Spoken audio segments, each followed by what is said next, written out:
So they said that the jury did find that she did act in malice, that what she did was intentionally hurt Johnny Depp, which was not included in their insurance policy. You can't do anything willfully to harm someone and get sued by them and lose. So they're refusing to pay out her settlement with Johnny Depp, and they're actually... After losing the defamation case to Johnny Depp, Amber Heard is now officially broke and homeless. At least that's what she claims. She is also dealing with way more legal issues than she bargained for because her insurance company threw her under the bus, forcing her to sell her home. Now that she has sold her home, everyone wants to know where she lives and wonders if she can even pay Johnny. Is Amber Heard truly homeless and broke, or is she just making things up? What is occurring between her and her insurance provider now that Johnny has won the defamation case? Johnny Depp was sentenced to receive $10 million from Amber as compensation for lost career opportunities and $5 million in impunity damages. The $5 million were eventually reduced to $350,000 due to the state statutory cap, making the total $10,350,000.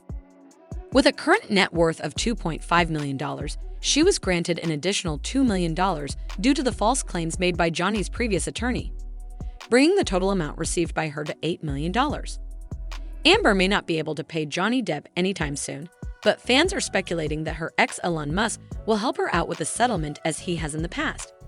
However, this seems incredibly unlikely as Elon has had it with Amber, just like the rest of us, and won't be offering any financial assistance to her in the future or falling victim to her blackmailing any longer. She was even caught cheating and bringing men into the building when they were still married after they divorced. And Johnny allowed several of Amber's friends to live in their Los Angeles penthouse without paying rent. However, Johnny sold the penthouse and moved on, leaving Amber to find a new place to live in 2019. According to the publication, Amber discreetly bought a desert home in Yucca Valley, California. The house wasn't in Amber's name, but it was paid for by a mystery trust fund that was tied to her and was covered by her insurance. Amber lost her insurance, so she was forced to sell the house, which she had initially purchased for $571,000, for $1.05 million.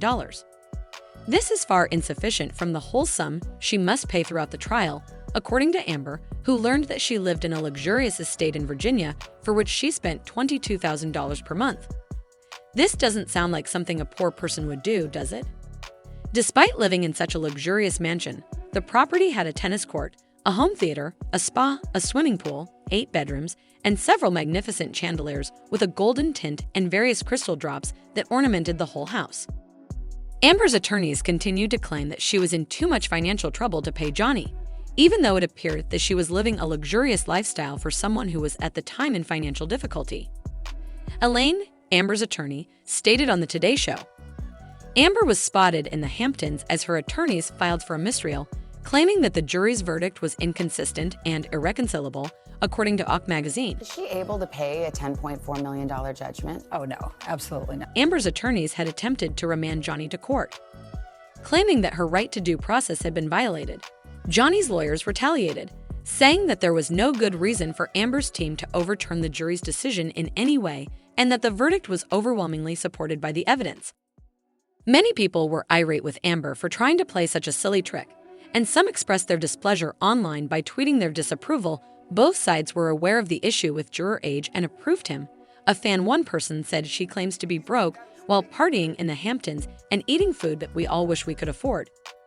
The court should seize all of her assets and force her to explain how she's paying for all of this when she owes millions, is being sued by her insurance company, and let's not forget her legal issues with Johnny Depp. Amber Heard believes she is entitled and above the law. She is in a dream world, and when she is finished, she will be a broken down mess.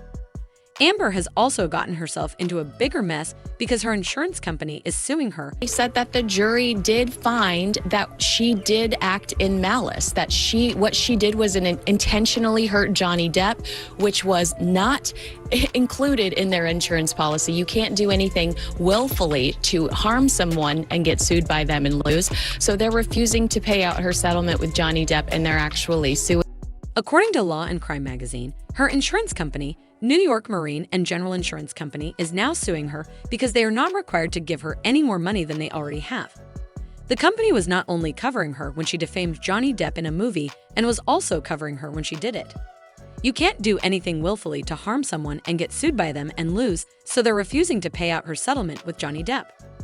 According to the state code, an insurer is not liable for a loss caused by the willful act of the insured. Although her insurance company was paying for her legal defense, they also claimed that they were not responsible for the damages Amber suffered as a result of her deliberate defamation of him. This was something that even the First Amendment didn't allow for. New York Marines sued Amber. Nonetheless, New York Marines said that they did not sanction the attorney change and should not be had to pay her outstanding legal bills when he withdrew from the lawsuit in late 2020. Amber is stranded and has nowhere else to turn because she has no jobs lined up after Warner Bros. Removed her from Aquaman 2, and no one wants to help her except for her dear friend. New information has also emerged that another lawsuit is being filed in connection with this situation, as yet another insurance company, Travelers Commercial Insurance Company, is suing New York Marine for trying to make them pay half of Amber's cost. Eve Barlow, who was seen with her a few weeks ago in Israel, is the subject of rumors that they are dating or even engaged because they were seen wearing matching rings. Some people think it was smart of her to sell her secret mansion, even though she still has a long way to go, while others don't agree, saying she is just pulling a publicity stunt with the photos of her appearing depressed and in pain. Someone had said, "I'm sure the lady who gave birth to a child with the world's richest guy is not exactly struggling for funds as she's going to upgrade. She was living in that house she rented for $22,000 a month throughout the trial and traveling around in a private aircraft." That seemed to be her baby daddy's Elan, and other people claim she has hidden funds she could use to settle Johnny if she wanted to. She sold her home just to keep JD from taking it, and she received a sizable divorce settlement. Survivors' events, interviews, the Aquaman High L'Oreal deal, and many more. Nonetheless, the Travelers Insurance Company covered all of her legal expenses. She also never gave the amount she promised, and the claim that she spent all of her money on expensive wines and a luxurious lifestyle was a part of a public relations operation. Don't jump to conclusions. She has more hidden assets than all of us put together, and the dispute with her insurance companies is not the end of her legal issues. During the trial, when they realized they were going to lose the case, I overheard some attorneys say that Travelers will also pay for her appeal. She still hasn't paid back the $7 million divorce payment she promised to the charities. According to the American Civil Liberties Union and Children's Hospital Los Angeles, she still has a chance to gain a few $1,000,000 from the gruesome vengeance memoir she would soon publish, which would undoubtedly help her manage the millions she owes. With some even offering up to $15 million, numerous publishing houses are attempting to make a contract with her for this eagerly awaited book. Hopefully, with money, she can finally settle with Johnny and start to consider keeping her commitments to the charitable groups. What are your thoughts on the matter? But now that she has sold her secret mansion, where she had hoped she would be able to raise her daughter, could she be homeless? Share your thoughts in the comments section below. Do you believe that Amber Heard is truly homeless and that she will be able to pay Johnny Depp soon?